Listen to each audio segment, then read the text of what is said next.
and I don't ever wanna be like I did that.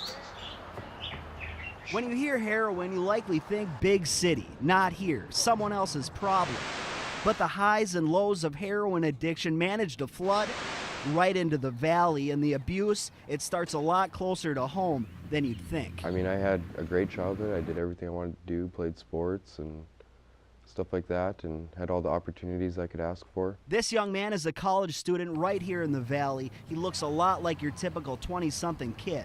But somewhere down the road, his tale of addiction began, and it all began a lot younger than most of us are probably comfortable with. When I was 15, I started prescription painkillers. How did you get your hands on prescription meds?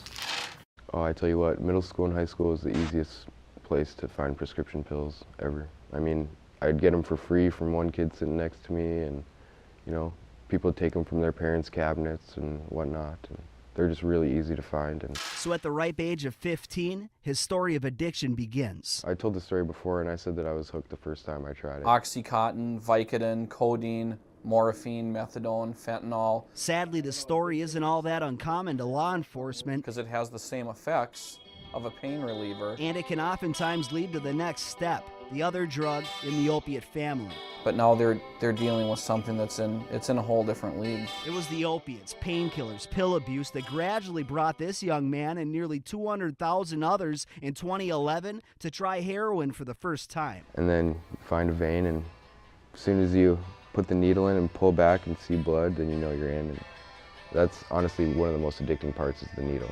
Just putting the needle in, watching that blood come back, and you know you're gonna be feeling good in about 5 seconds, and then all of a sudden your whole body just whoosh.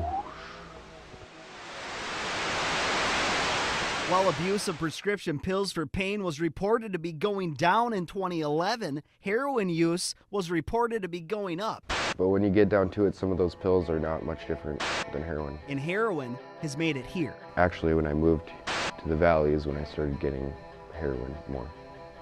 It wasn't so much in Bismarck as it was Fargo. Without a doubt, it didn't just get here, it's always been here. But drug counselors are starting to really see its reach. Here I'm mostly seeing like moms who are going, my son's on heroin, and I'm starting to feel like I need to make plans for a funeral because it's just going to happen in the not too distant future, and what do I do? It's not just like it is on TV, you know? I mean, it's not just a certain group of people that are gonna have problems with it. I mean, it could be anyone, you know? It could be some college student or businessman. I mean, all you gotta do is try it, and that could be game over for a lot of people. And I don't ever wanna be like I did that day. Take me to the place I love. Just take me all the way. But it's not game over for one young man from the Valley. After 2 stints in rehab, the highs and lows of recovery, and the attitude that he didn't have to become a statistic, he's clean today. The hardest experience of my life. And shared his story so moms, dads, teens, and young adults can know that the problem with heroin in the Valley can absolutely be beat.